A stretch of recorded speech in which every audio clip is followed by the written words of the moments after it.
Welcome, everybody, to another edition of the GioMoShow, right here on 88.3 FM WXOU, Auburn Hills, Michigan, Oakland University, and all your wonderful station identification features.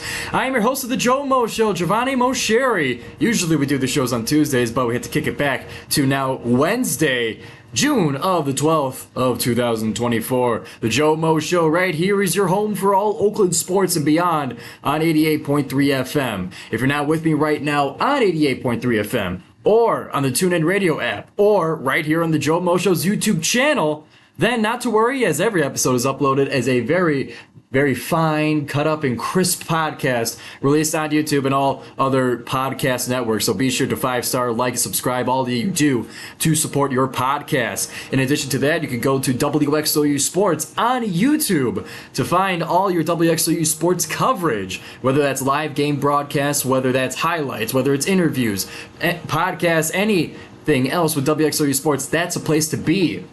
And look forward to coverage of club football coming up this season. Live games, interviews, highlights, all of it. We'll have it up for you because I saw in the Oakland Center here they released their schedule via a banner. They'll have 3 home games and a trip to Toledo, so you can expect all of that live on WXOU Sports. And to wrap things up, you can follow WXOU on social media. Find all their social media on their website, WXOU.org. And you can follow me on social media as well. If you're watching on YouTube, it's on your screen now. But if you're watching later at the podcast, it's all in the description of everything you can find. And use the hashtag #TheGioMoShow to get involved in the show on social media, even when I'm not live. Whether you want to ask me a question that you want answered on air, I'll answer your questions. Just use the hashtag #GioMoShow to get involved with your favorite radio show. So what do we got on the menu for today on the GioMoShow? Well, for our summer schedule, we're going to continue our series of season reviews of all Golden Grizzlies sports. Last week we did men's soccer, and this week we're going to stay in the soccer world and we're going to go to our women's soccer team. We'll be going over their season and a little bit of now postseason news coming up about the team, little recent updates and stuff. We'll get you caught up on women's soccer, no doubt. In addition to that, we'll go back into the USPBL as week 4 has concluded.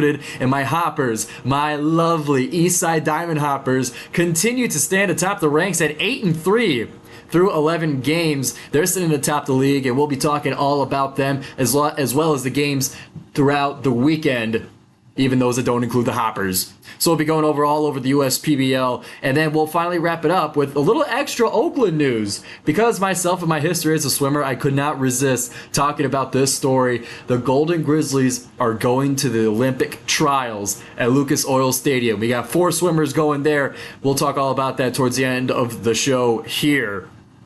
So now that we got you all warmed up, now that we got you a heads up as to what you're going to be listening to here, let's get started with women's soccer with their season recap. And before we even get into this 2023 season, I always like to take perspective as to what we did in the 2022 season, the previous season, kind of setting the stage for what I'm about to tell you here. So in 2022, the Golden Grizzlies finished an overall record, very impressive, 8-4-7, and with a conference record of 5-2-3.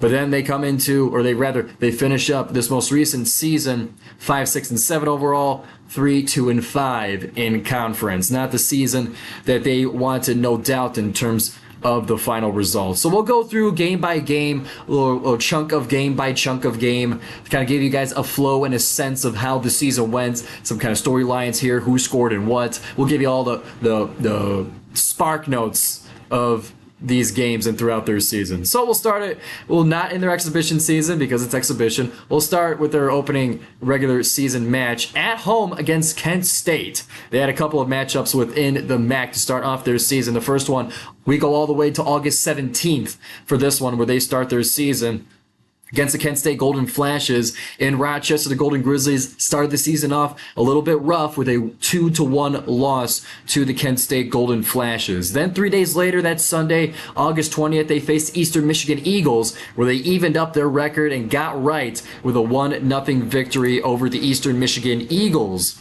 In that game, the goal scorer for the Golden Grizzlies was currently loading. It was Anuhea Aluli to score in the first 5 minutes, assisted by Macy Waranga, to give them that early lead going into the rest of the game, and they finished it up with that as well. And if my memory serves me, looking through here, there was a red card issued to the Eastern Michigan Eagles early in that match. And I remember the Grizz Vision with head coach Juan Paulo Favero, where he mentioned that sometimes when that happens, ironically, it could be an advantage, or rather, excuse me, it was a red card issued to the Golden Grizzlies. So they were down a person throughout the game. But what head coach was mentioning is that sometimes that can ironically give you an advantage, because when you, as the opposing team, as the Eastern Michigan Eagles, you see the Golden Grizzlies go down one person, and maybe you relax a little bit, and maybe you think a little bit less of your opponent just because of the numbers advantage. And he was talking about how that mentally could cause the team to slip up. But with the Golden Grizzlies down a person, they got to pay extra attention, put more into it because they're down a person. So you kind of see the shift in dynamic there. And he talked all about that after the match in the Grizz Vision, in that win for the Golden Grizzlies, 1-0 over Eastern Michigan. And I'm not going to go into this far in detail of every game here. It's just that's one that I remember covering late in that August.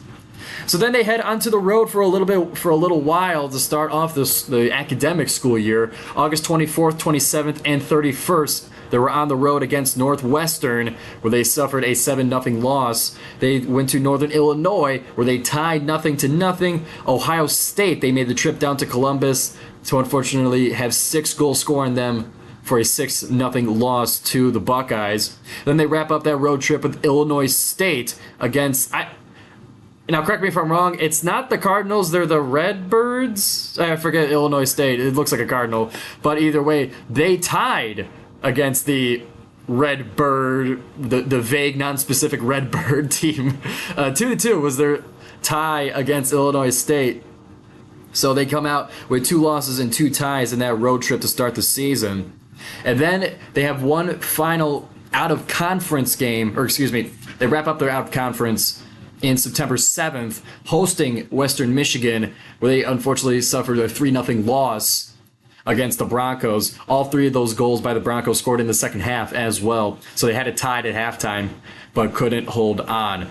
But then they get back on track. September 10th, on a Sunday, they went over to Toledo, just crossing the border down south, to come away with a 2-1 victory over the Toledo Rockets. We'll give you more of the details of this game here,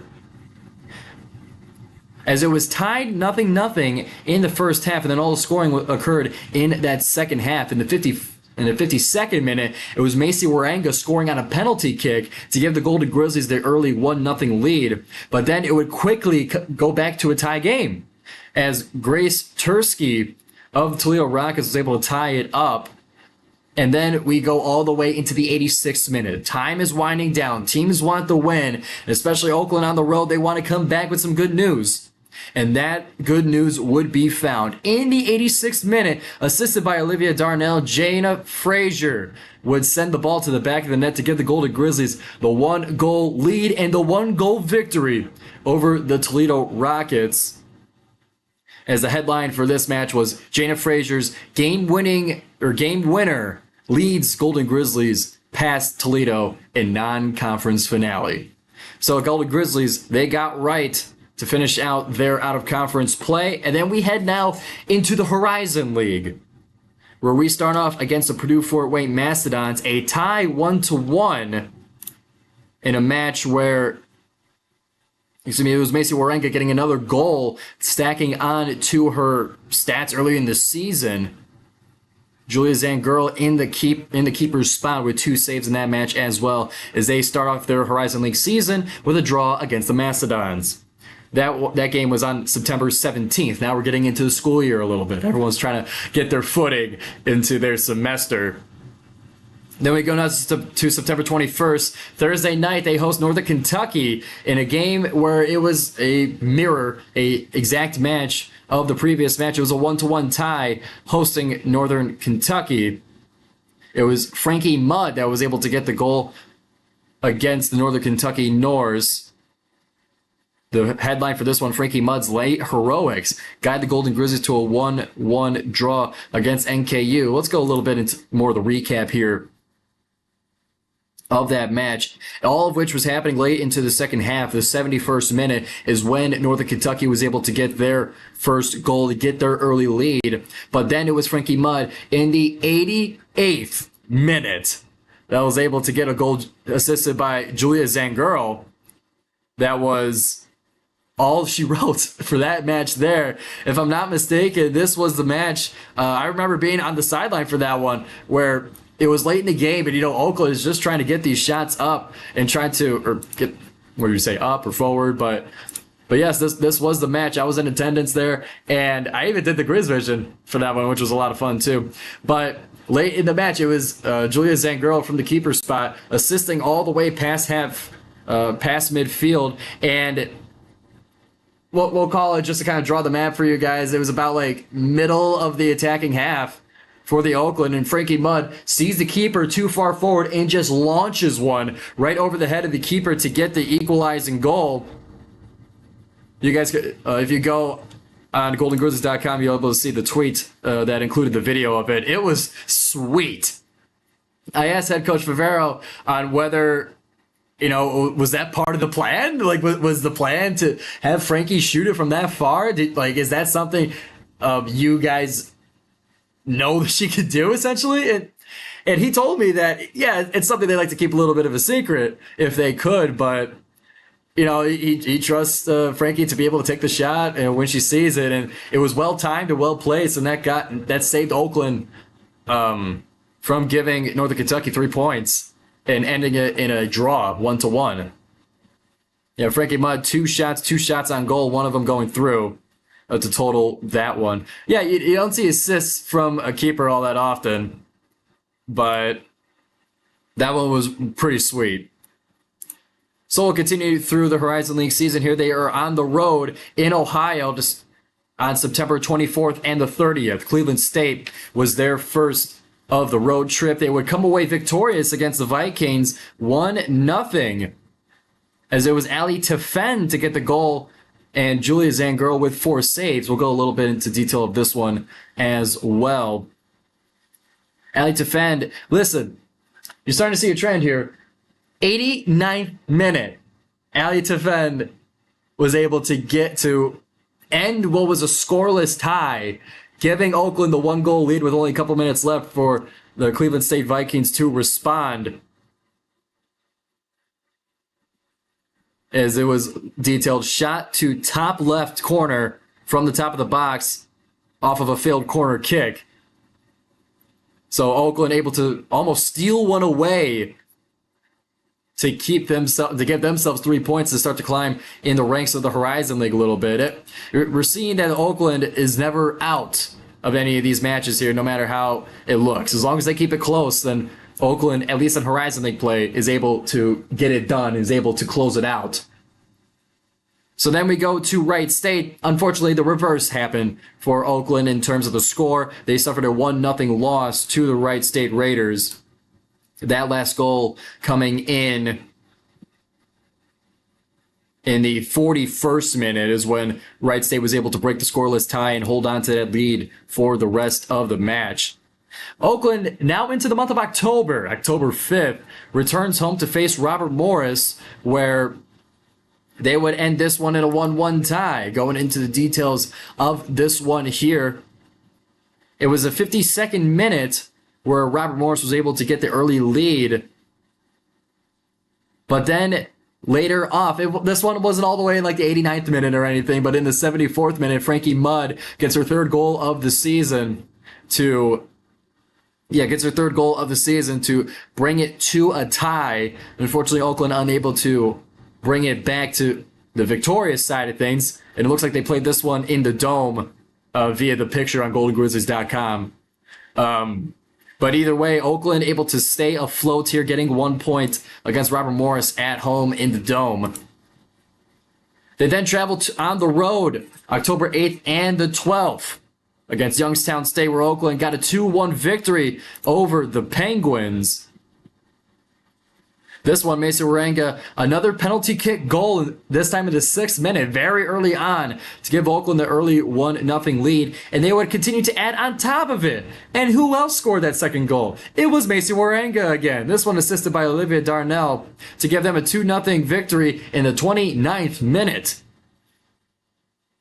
Youngstown State was able to cut into that one in the 47th minute, but that's where the scoring would be frozen for the rest of the match as Oakland holds on to get that 2-1 victory over Youngstown State. And continuing on that road trip, IUPUI was their next destination. This one, another 2-1 victory for the Golden Grizzlies, this time against the Jaguars. Where in this match here, no, not the box score, give me the recap.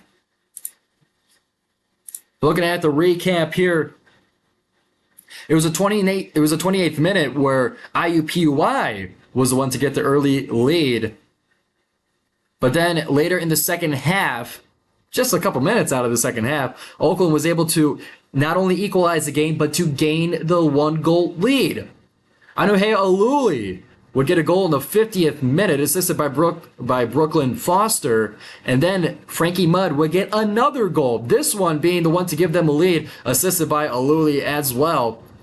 Her 4th goal of the season at the time, that second one coming in just the 55th minute. So within 5 minutes, Oakland went from being down 1-0 to being up 2-1, which is where they would hold the score all the way until the end, as Oakland will win back-to-back road games in Horizon League play, both of which 2-1 final scores.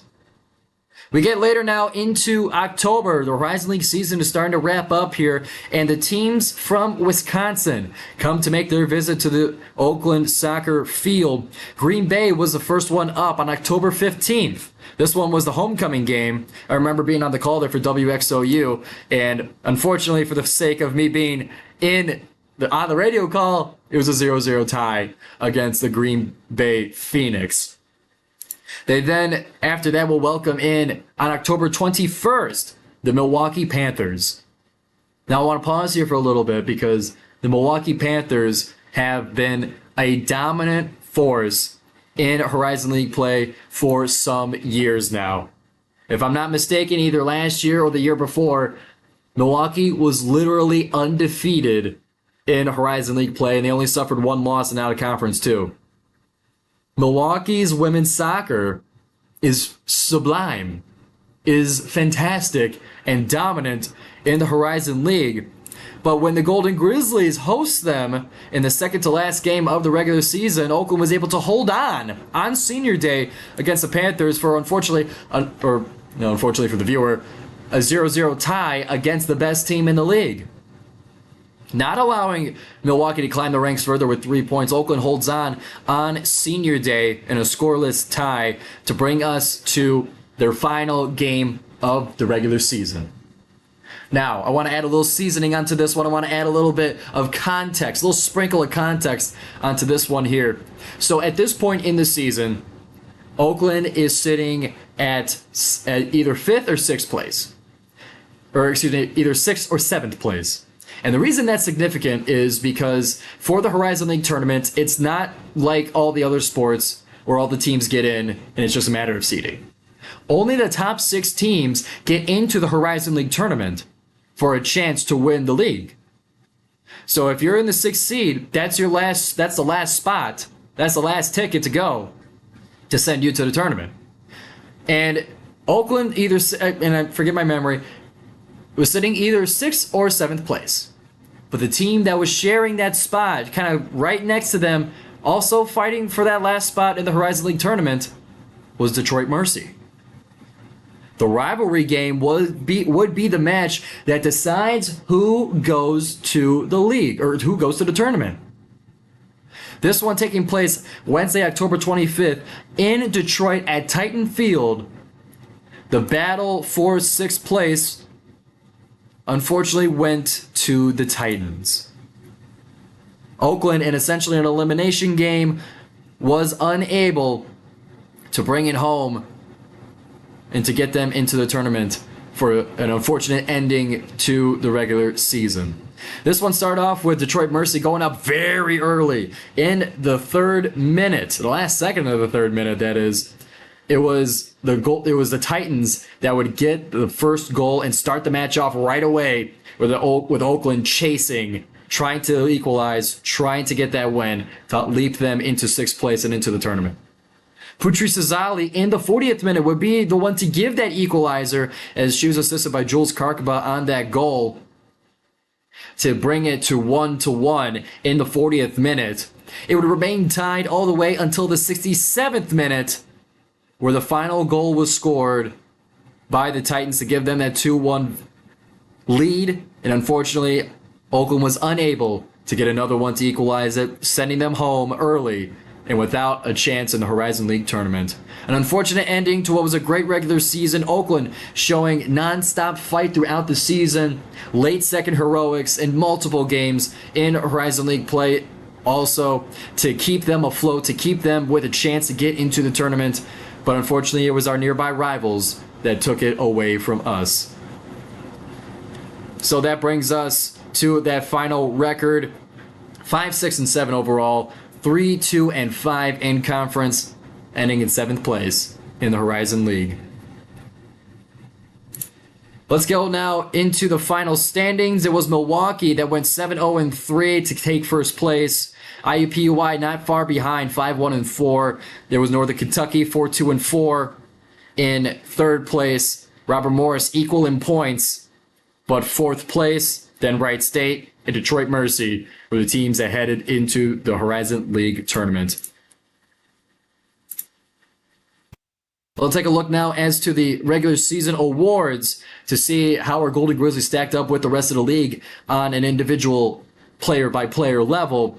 Oakland would unfortunately not see the first team, but they would see multiple in the second team. Frankie Mudd, Putri Sazali, and Macy Waranga at forward, defender, and midfielder respectively were able to make the all-league second team in the Horizon League. The freshman team would see 2 Golden Grizzlies, as well as Olivia Darnell and Julia Zangirl would stake their claims in the all-freshman team. And it was Ali Tefend that would be co-winner of the All-League Sportsmanship Award, which is an absolute honor because it speaks not only to your skill on the field, but it also speaks to how you carry yourself with that skill. So a great award and a great season for the Golden Grizzlies. That'll wrap up this women's soccer segment, at least for the history's sake of it. Let's get now into a little bit more of the modern news here. So it was announced on February 12th, a bit of a shocker, at least to me, covering the team, that head coach Juan Pablo Favero would retire from coaching. And if you guys remember what I was talking about last week for the men's soccer team, and if you don't, then you could go back on YouTube. We got the segment by itself uploaded. There was a bit of a weird storyline in regards to Oakland's men's soccer coaching, but the women's soccer coaching also seeing the loss of their head coach. This one, a little less drama, but to a simple retirement. Announced on February 12th, and the press release reads, Juan Pablo Favero has announced that he will be retiring from coaching to pursue a career as a mental performance coach within the Arizona complex of the Major League Baseball's Cleveland Guardians. And that one is fascinating to me, because if you've ever met Juan Pablo Favero, you're immediately floored with who he is. He just, to me, is such a captivating person. And, just bursting at the seams with like wisdom and, kind of a we'll call out of this world thinker. I'll put it in that way.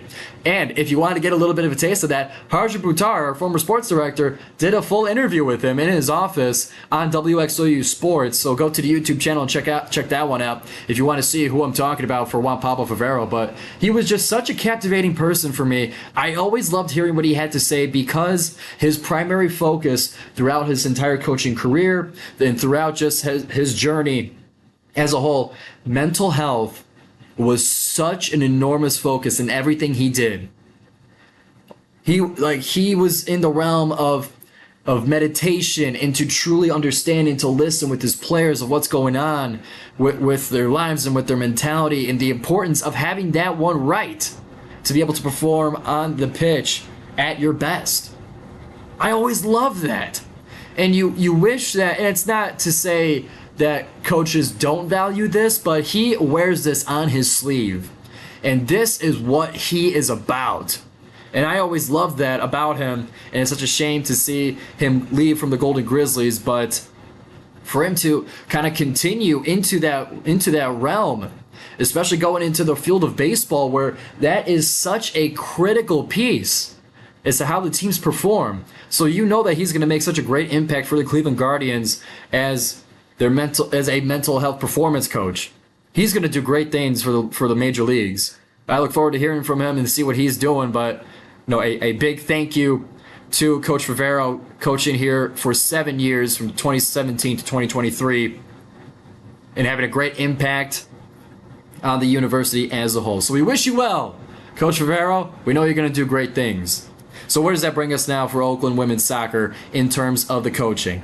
Well, on May 10th, they were able to fill the vacancy with a new hire, former assistant coach of the Miami Hurricanes, head coach Devin Zosek. Now I'm going to need a little bit of a help with the pronunciation there, as I've never seen a name spelled Z-V Osek. That's kind of the pronunciation there. But Coach Devin Zosek is now the new head coach for the Golden Grizzlies, having history, like I mentioned, the University of Miami Hurricanes, as he has assistant coaching experience there, many recruiting responsibilities as well, not only at Miami, but at James Madison University as well. So he comes in with a lot of coaching experience with that, and literally just announced today, I just happened to be scrolling through Twitter, and I saw that Oakland was able to sign a player from James Madison. And shortly after, Coach Zosek was nice enough to follow me on Twitter, so I really appreciated that one, Coach. But he retweeted that one soon after the announcement. But he gives us a little bit of a heads up as to who we can see from Mia Tuca, recent transfer from James Madison. Coach says the Sun Belt Conference Tournament finalist, an NCAA tournament experience, but most importantly, a phenomenal person. So excited to add Mia to Oakland women's soccer. Looking forward to see her contribute to our new standard. The future is golden. Golden heart, black heart, bear head, soccer ball. As far as the emojis he uses, that was literally like 48 minutes ago as of recording here. It's about 12:30 here at WXOU. And he's already on the recruiting trail. He's checking out the Michigan Jaguars and Michigan Jaguars against the Michigan Stars. He was at that match the other day. And so he already on the road here for the Golden Grizzlies. I look forward to meeting him. I look forward to see the fruits of his labor coming up for this 2024 season for Oakland women's soccer. It's going to be an exciting one, no doubt. And we look forward to it here on WXOU Sports. And be sure, I'm going to say it again, subscribe to WXOU Sports to hear the games live, because we're going to be doing those broadcasts one way or another, and we're going to be able to get you guys Golden Grizzlies action. So that one will finally wrap up this segment of the Oakland women's soccer season review, and look forward into this coming season right here on the GioMoShow 88.3 FM WXOU. We're going to take a short break here before we get into the USPBL. We're going to switch it up and go into baseball here and see why my Diamond Hoppers continue to stand tall at the #1 spot in the USPBL after 4 weeks. We'll get to that, as well as Oakland swim and dive going to Olympic trials after this break here on the GioMoShow.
Welcome back here to the GioMoShow, 88.3 FM WXOU. I got some cooking tips for you guys to keep you safe. Using different cutting boards so that bacteria in raw meat and seafood and their juices doesn't touch prep surfaces for other foods like vegetables. Raw food may contain bacteria that can make you very sick or worse. 1 in 6 Americans will get sick from food poisoning this year, and roughly 3,000 will die. But you can keep you and your family safe by separating raw meats and seafood from other foods. Learn more about this and other important information. Check out your steps at foodsafety.gov. That's foodsafety.gov.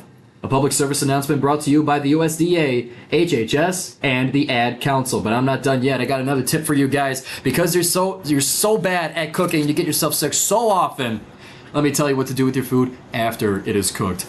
Make sure your leftovers are safe as well as delicious. Put them in shallow containers and get them into the refrigerator as soon as possible. Spoiled leftovers can make you very sick or worse. Once again, 1 in 6 Americans will get sick from food poisoning this year, and roughly 3,000 will die. But you can keep you and your family safe by chilling your food promptly and properly. Learn more about this and other information. Check out your steps at foodsafety.gov. That's foodsafety.gov. A public service announcement brought to you by the USDA, the HHS, and the Ad Council. Now that I made my bosses happy, let's get back into the GioMoShow, 88.3 FM WXOU. We just got done talking about women's soccer, the past season for the Golden Grizzlies in 2023. We now go into the current standings of the USPBL, the United Shore Professional Baseball League, and why my Diamond Hoppers once again sit atop the league, as they did last week as well. And for those who aren't familiar with the league here, I'll give you the quickest synopsis here. At Jimmy John's Field in Utica, Michigan, 4 teams play each other throughout the rest of the season as a independent minor league baseball league. You got the Diamond Hoppers, you got the Woolly Mammoths, the Beavers, and the Unicorns. They all play each other, and I'm the biggest Diamond Hoppers fan that you have ever met. Now that we got that straightened out, let's get to this week of action. 4 games were at least played, 5 of which were scheduled. One game's of the doubleheader between the Beavers and the Mammoths was postponed. I'm not sure if it had to do with weather or anything, but all it says is it was postponed. Or postponed, rescheduled, whatever their wording was. But we'll start things off Thursday, June 6th, as the Diamond Hoppers took on the Westside Woolly Mammoths here. This one would end in a Hoppers, unfortunate, pretty bad loss. 12-2 was the final score. The Mammoths taking the lead against the Eastside Diamond Hoppers. The Hoppers would be the first one to score, as Noah Marcoux would be batted in by Ferguson off of a single RBI. But then the Mammoths would quickly tie that one up in the first inning, not only with a Nick Pastor home run to tie the game, but Dre Nelson of the Westside Woolly Mammoths would get another home run to get in 2 to increase the lead from 0-2. So the Mammoths, with 3 runs in the first inning, go up 3-1, and they would continue to stack on top of that one run in the second inning. Cedeno would score on an unearned, and then in the third inning, 3 more runs were added on for the Westside Woolly Mammoths, as Seltzer would get another home run for the Mammoths, this one batting in 3. Nelson and Liam came back in at home plate as well to get them a 7-2 advantage. The Hoppers' Noah Marcoux would also hit a home run in that third inning to get it closer, but 7-2 was the score after 3 innings. So scores would be frozen all the way until the 8th inning, to where the Mammoths would pour it on. 5 runs scored in that 8th inning to give the Mammoths a 12-2 score, final score, to beat my Diamond Hoppers. That 5-run inning started with a Nick Pastore hit by a pitch for an RBI as bases were loaded. Seltzer would score. A double by Florentino would bat in 3 as Pastore, Beadle, and Weber would come in to home plate. And then Fleming would get a single RBI to bring back Florentino for his hard work on the double. So that'll get the 5 runs in the 8th inning, and the final score of 12-2 Mammoths over the Diamond Hoppers on Thursday. We now move on to June 7th. That was this past Friday, as my Diamond Hoppers would get that bad taste out of their mouth against a team that I hate the most. The Utica Unicorns were our victim on Friday in a 7-1 victory for my Diamond Hoppers over the reigning champion Unicorns. There would be 4 home runs scored in this game, as well as excellent pitching from the Hoppers. We'll get into the details right here. The game started with the Hoppers getting 2 runs in the first inning, this one coming off the bat of Noah Marcoux. You remember me talking about a homer for Marcoux in the previous game? Well, he did it again. This one batting in 2, himself and Martin would come back to give the Hoppers a 2-0 lead going into now the 3rd inning. They would tack on another one, a single run, Ferguson, and a single RBI to bring Marcoux back in the 3rd inning to give the Hoppers a 3-0 lead. They would continue to hold the Unicorns scoreless as they add on 2 more runs in the 5th inning. Diamond Hoppers, it would be Marcoux to score off of a Roos single. Roos would get an RBI to bring Marcoux home. Schellenbarger would ground out to bring back Gehrig for those 2 runs in the 5th inning for my Diamond Hoppers, and they would add on another 2 runs, still holding the Unicorns scoreless in the 7th inning. That would be 2 runs as Zeb Roos would hit a home run himself. 4-2 to bring himself and Ferguson home. The Unicorns would finally get on the board as Triplett was walked with bases loaded to bring back Baggett, as that would get them their single run of the game. But the Hoppers would come away victorious after the game was done, a 7-1 victory over the Utica Unicorns. So let's now get into the doubleheader that occurred on Saturday, or at least the intended doubleheader between the Beavers and the Mammoths. Beavers having a tough time so far this season, but they start to get right against the Mammoths in the first game of the doubleheader. They would win this one 5-1. And that would start off with the Mammoths, getting the lead in the first inning. A Florentino double would bring in Pastore, but the Beavers would tie that game in the 3rd inning as Burgos would bat in Wilcoxon. And then we get farther into now the 6th inning, where scores were frozen and tied, where the Beavers would gain the lead and then some.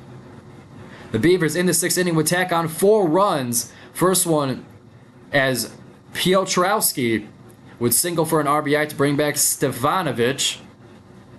Hilbright would reach on an error to score 2 RBIs. Wilcoxon will score unearned, and Schubert would score unearned as well. And then Ortega would get a single RBI to bring back Piotrowski. So that would be their 4 runs in the 6th inning to give them that 5-1 victory over the Mammoths in the doubleheader's 6 innings. Unfortunately, that second game was postponed. So that would leave that doubleheader a single header. We now move on to June 9th. That one was this past Sunday as the Hoppers face the Unicorns once again, and once again come away victorious and holding the Unicorns to only 1 run.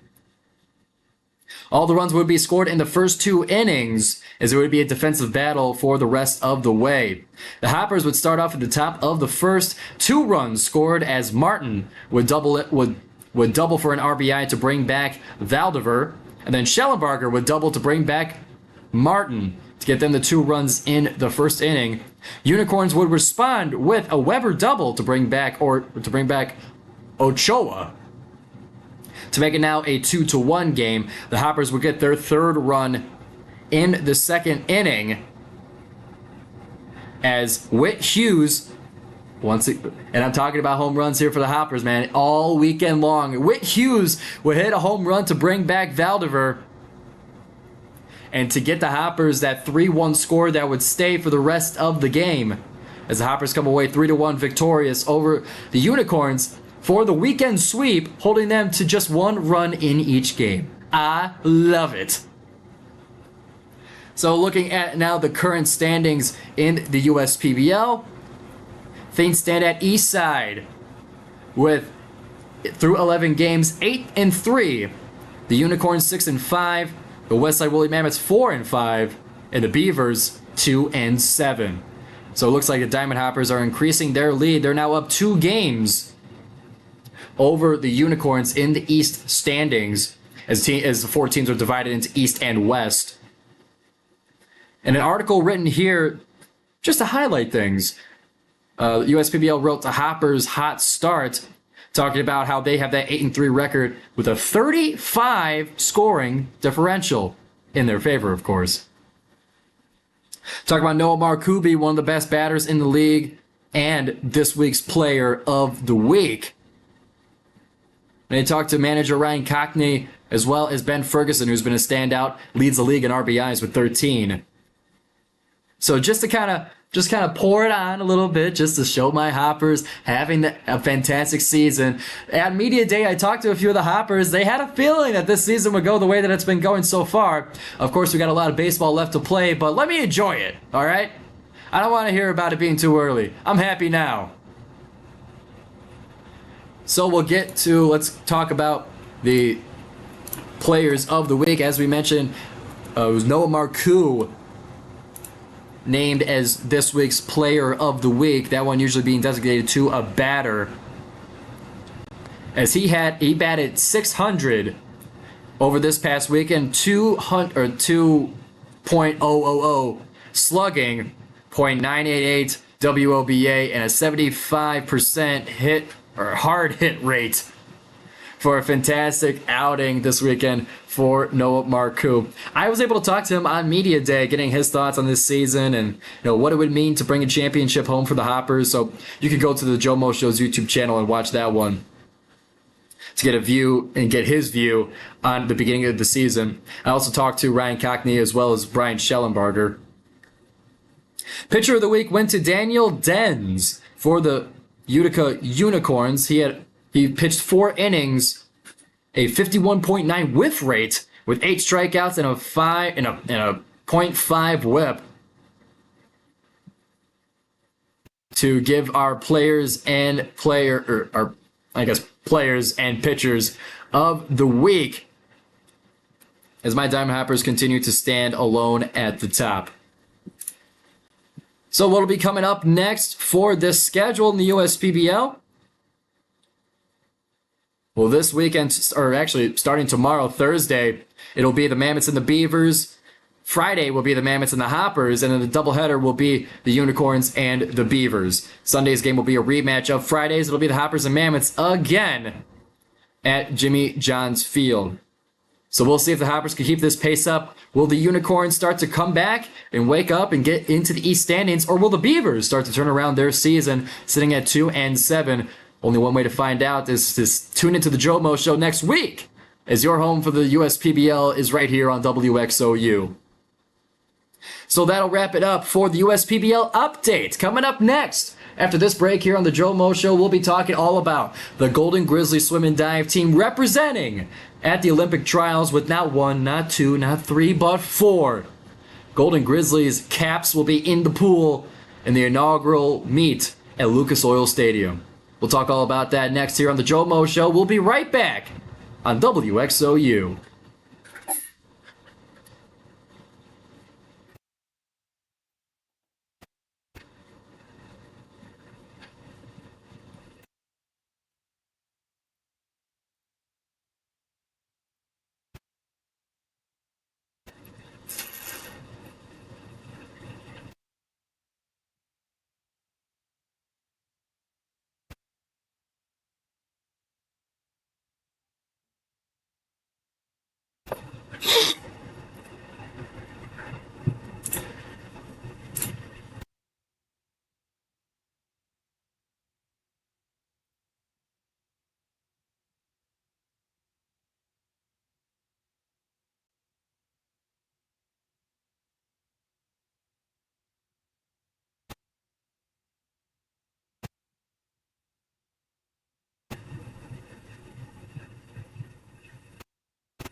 Welcome back here to the GioMoShow final segment. We'll kind of go around Oakland University, see what's going on in terms of updates here. We'll talk, of course, in focus about Oakland University going to the Olympic trials this coming weekend at Lucas Oil Stadium to see if the Golden Grizzlies can be one of the 52 to represent the United States in this coming Olympics. And what an absolute honor that is to be. But just scrolling through Twitter here, it looks like not only the Memphis Grizzlies, but the Indiana Pacers are hosting for workouts our very own Jack Golke. His tournament performance was just so captivating that we're seeing him getting workouts throughout the NBA. He talked about that. That's what he was going to start pursuing after that season. Play as long as he can, whether it is the NBA, whether it's overseas. He gonna keep balling as long as he can. And it looks like the NBA is taking a little bit of interest in him as well. And I'm just looking at the post here from the Indiana Pacers. They list, it's not just Jack Golke that they had work out, but they had a bunch of players come. Some from China, Belgium, and others from universities. But somebody pointed this out on Twitter, where not only is Jack Golke, one of the players listed, he is the one that is pictured, and who else is pictured is Michigan State's Tyson Walker, or excuse me, not pictured, is Michigan State's Tyson Walker.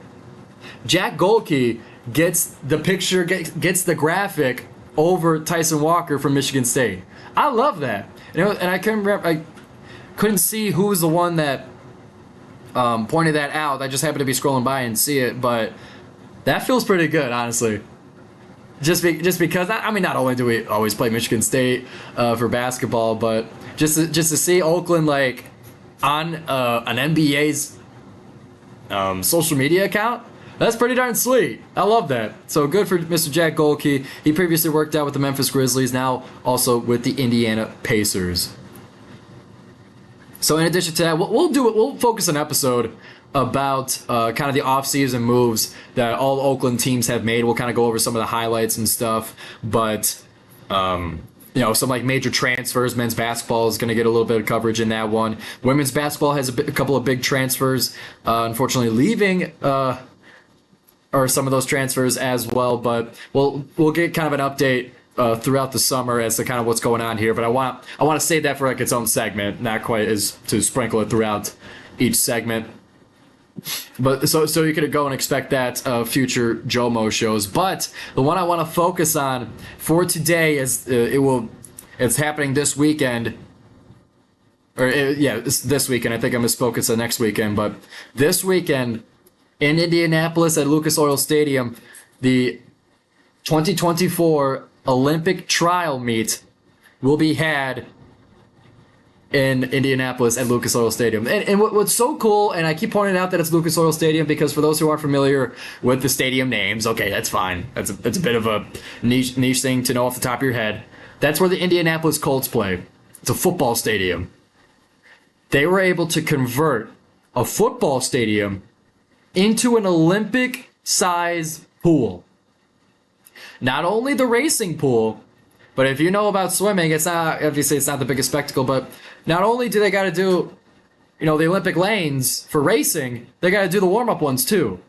So they were able to build like on top of the surface. They basically like built up the pool deck and filled it all with millions of gallons of water. But they did it twice essentially for that warm-up pool too.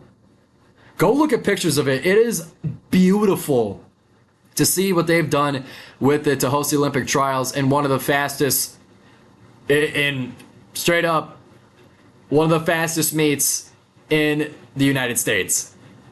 And I want to, before we go more into the Golden Grizzlies part of it, I want to kind of give you guys warmed up as to how this fits into the swimming world.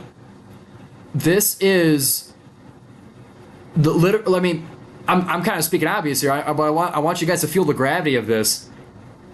At this meet, you are one step away from an Olympian. You are competing with those that are the fastest in the world. All these swimmers have been in fast meets before, but this is like when you grow up swimming, and the swimmers have talked about this, but like when you grow up, the Olympic trials is like the highest, absolute highest peak that you can reach. It is the stratosphere, it is the moon, it is the stars that you shoot for when you're a little kid, is to get to the Olympic trials. To see if you can be one of the 52 to be on Team USA. It's not Team USA like juniors, it's not, you know, any other lower denomination of it. You are straight up swimming for gold when you make the USA team. In every event. That's where United States swimming is. You are competing for every single gold medal. And to be part of that, to even compete and to be in the conversation as to being part of that is such an immense honor, accomplishment that you can have as a swimmer. It's out of this world to compete with the best in the world. So I wanted to lay that foundation. I want to tell you guys and make sure that you understand the significance of this before I start giving you some of the details. So for the Golden Grizzlies, they don't bring just one, not two, not three, but Oakland will be bringing 4 to these Olympic trials. And remember, and think of it this way too. Oakland swim and dive, you guys know how historically fantastic it is, winning 30 years in a row of both men's and women's conference championships, wherever they've been. And the men's stretches into the 40 plus years in a row. And out of like the 50-some swimmers on Oakland's team, 4 qualify. That's how like limiting this gets to. That's how strict this funnels into. But Oakland brings 4 to the Olympic trials.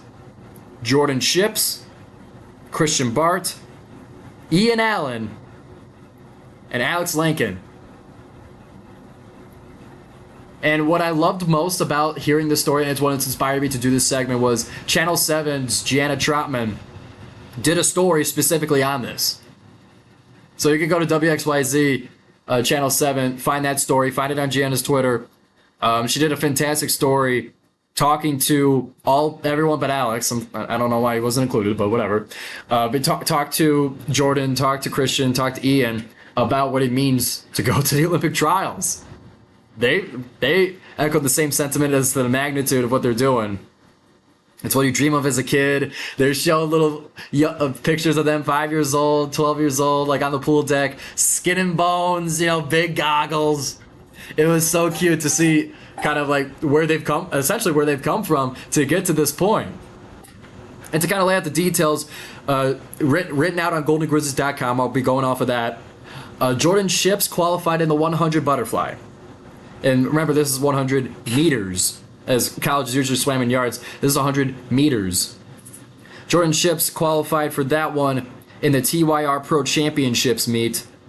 And along with that, broke not only Oakland's 100 butterfly record, but broke the 200 butterfly record as well. So she carries that into the Olympic trials.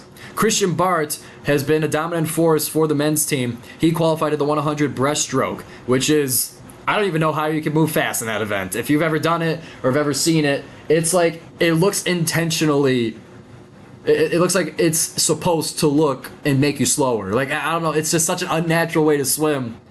But obviously, you get good enough, it becomes that natural. But Christian Bart qualifies in the 100 breaststroke, as he led the Golden Grizzlies in wins with 21 this past season.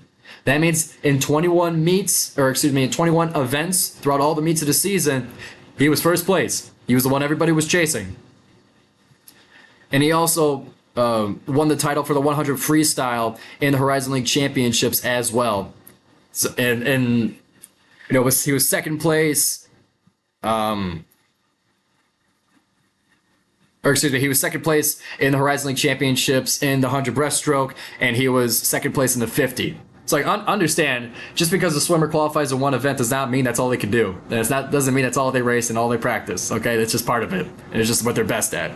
Ian Allen qualifies in a 200 IM, the individual medley, which, for those who aren't familiar with swim, means that you're doing every stroke. It's for a 200, it's 50 meters butterfly, 50 meters backstroke, 50 meters breaststroke, 50 meters freestyle. To add up to the 200. It's the event I did in high school, so I always hold the medley, the 200 and the 400 in a little bit of a higher regard, because I always see that as like it's almost the equivalent of the decathlon for track and field. It's like you can do it all. And not to say anything against the other events, but it's just I did that. I'm biased. So Ian qualifies in a 200 IM, and then Alex Lankin, who by the way finished his freshman season. He's a freshman going to the Olympic trials. Alex Lankin. He also qualified in the 100 breaststroke, and he got that qualification maybe even before Janet Trotman even did the story, because he qualified at the LSC duel in the pool. Duel in the pool is the name of the event, on May 31st. So he just made it, qualified for Olympic trials to get himself in along with the Golden Grizzlies. So we got 4 black and golds heading to Indianapolis to see if they could be an Olympian. Jordan Ships will be the first one to swim on the first day, so she'll be one of the inaugural class of Lucas Oil's pool. I just think it's so cool. I hope you guys think so as well. As that will wrap up here on the GioMo Show. We talked all about women's soccer, their past season. We talked about a little updated news, the new head coach, Devin Zosek. Pretty sure that's how you say it. We talked about the USPBL, how my Hoppers remain at the #1 spot with an 8-3 record and a 35+ run differential. And then we talked about the Olympic trials for Oakland Swim and Dive. You can catch the GioMo Show next week, Tuesday, from 12 to 1 right here on WXOU. Be sure to like and subscribe right here on YouTube. Like and support the podcast wherever you can on every podcast network, wherever you get them. Find the GioMo Show. You'll find clips. You'll find shorts on social media, on social media, on YouTube. Listen, I'm everywhere. So support the GioMo Show however you can, and we'll see you next week. My name is Giovanni Mosheri. This has been the GioMo Show.